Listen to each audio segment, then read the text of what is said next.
a la primera carta a los Tesalonicenses, allí que estamos viendo el capítulo 5, que es el capítulo final. Hoy vamos a seguir en esta última sección del capítulo 5 que estamos estudiando, que abarca desde del versículo 12, del capítulo 5, hasta el final, que es el versículo 28. Esta es la última sección de la carta que estamos estudiando, ¿no? Capítulo 5, a partir del verso 12 al versículo 28, que es el final de esta primera epístola, en la cual obviamente Pablo en esta sección del 12 al 28 le da a esta iglesia una serie de exhortaciones para que ellos perseveren, ¿no?, y crezcan en su caminar con Cristo. Recuerde el contexto de esta iglesia, que estaban bajo una persecución severa.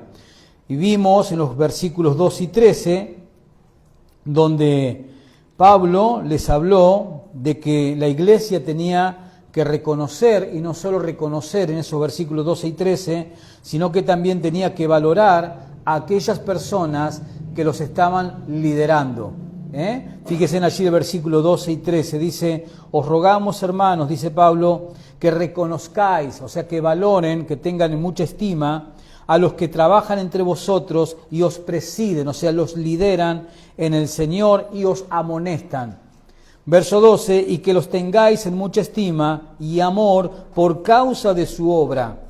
Tened paz entre vosotros. Vemos que en esos versículos 2 y 13, Pablo les habló de reconocer a estos creyentes y valorar a aquellos que los lideran. En los versículos 14 y 15, Pablo les escribió sobre atender las necesidades de los necesitados espiritualmente, pero también a corregir a los rebeldes. Eso Pablo lo corrigió, lo habló allí, los exhortó en los versículos 14 y 15. Dice allí, verso 14, también os rogamos, hermanos, que amonestéis a los ociosos, o sea, los rebeldes. Dice que alentéis a los de poco ánimo, que sostengáis a los débiles, que seáis pacientes para con todos. Verso 15, mirad que ninguno pague a otro mal por mal, antes seguid siempre lo bueno, unos para con otros y para con todos. Después, en la sección de los versículos 16 al 18, Pablo los exhorta al gozo permanente a pesar, ¿se acuerdan?, de las circunstancias, porque el gozo es algo que lo produce ¿quién? El Espíritu Santo, que habita en ¿quién? En el genuino creyente. Entonces, en esa sección que estamos trabajando ahora últimamente, versos 16 al 18, Pablo los exhorta al gozo permanente, a la oración permanente y al agradecimiento permanente. Dice el versículo 16, estad siempre gozoso.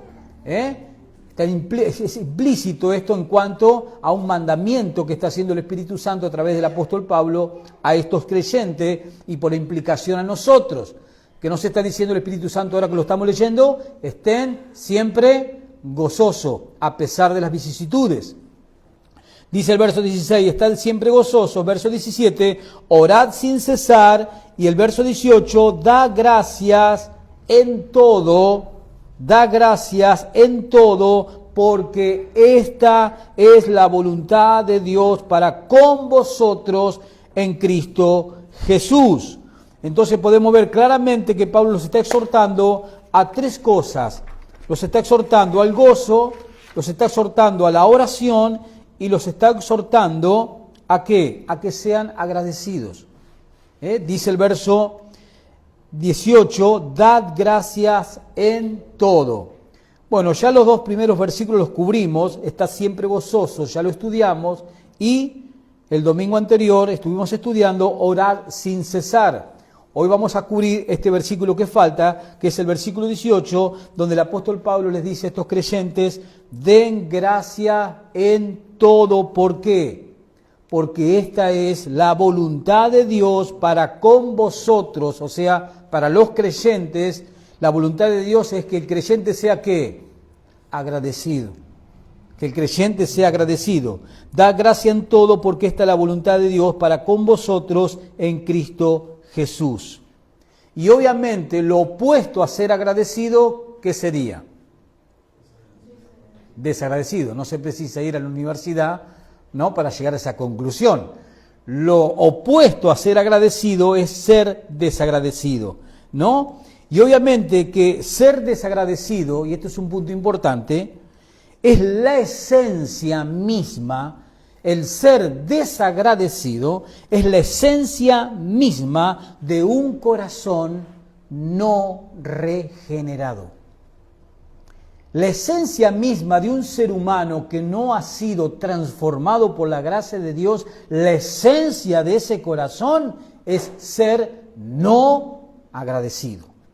O sea que si alguna vez le hiciste un favor a alguien y después si alguien te pagó de mala manera, no te sorprendas, porque es la esencia del corazón, no alcanzado por la gracia de Dios, no transformado por la gracia de Dios. La esencia de las personas son ser ¿qué? Desagradecidas.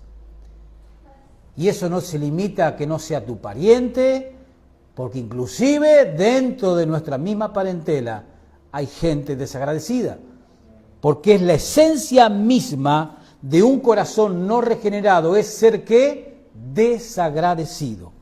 Y yo me tomé el trabajito de buscar, por ejemplo, en la Real Academia Española, el significado de ser desagradecido. Y dice lo siguiente: persona que no valora, persona que no agradece los beneficios recibidos. Tan sencillo como eso. ¿Qué es una persona desagradecida? Una persona que no valora, una persona que no agradece los beneficios que ha recibido. ¿Sí? Esa es la definición de una persona desagradecida. Y obviamente ser desagradecido, como decía recién, es la esencia misma de un corazón que no ha sido cambiado. Así es el corazón del ser humano, el cual no tiene a Dios, el cual rechaza la gracia de Dios, el cual rechaza la salvación de Cristo, el cual rechaza el contenido de las Sagradas Escrituras.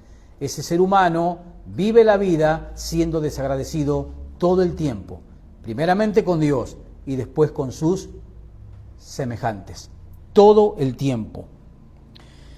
Precisamente, venga conmigo a Romanos, porque el apóstol Pablo identifica a los incrédulos, como recién estaba explicando.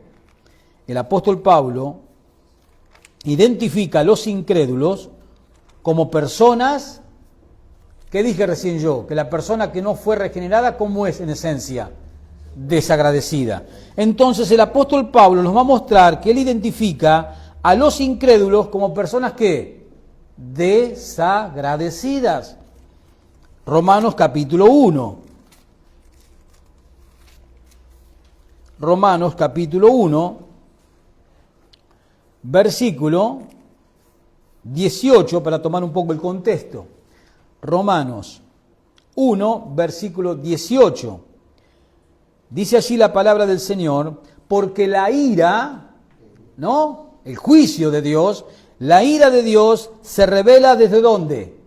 Desde el cielo, desde la morada de Dios, desde el cielo. ¿Contra qué? Contra toda impiedad, contra toda injusticia. ¿De quiénes? ¿De los demonios? De los seres humanos, de la humanidad, de los hombres, que detienen con sus filosofías, con sus ideas, con sus creencias. ¿Qué hacen? Detienen con injusticia, que son esas filosofías, esas creencias falsas y muchas cosas más. Con injusticia, ¿qué detienen todo el tiempo? La verdad. Y cuando tú le quieres hablar de la verdad, no te quieren escuchar. Versículo 19, porque lo que de Dios se conoce, les es manifiesto. O sea, está a la luz de toda la humanidad lo que de Dios se conoce. ¿Que Dios qué es? Todopoderoso, por ejemplo. Porque, verso 19, lo que de Dios se conoce le es manifiesto, pues Dios se lo manifestó. Porque las cosas invisibles de Él, o sea, de Dios, su eterno poder, por ejemplo, y su deidad, se hacen claramente visibles desde la creación del mundo. Sigue diciendo: desde la creación del mundo, siendo entendidas por medio de las cosas hechas, de modo que no tienen excusas. ¿Tienen excusas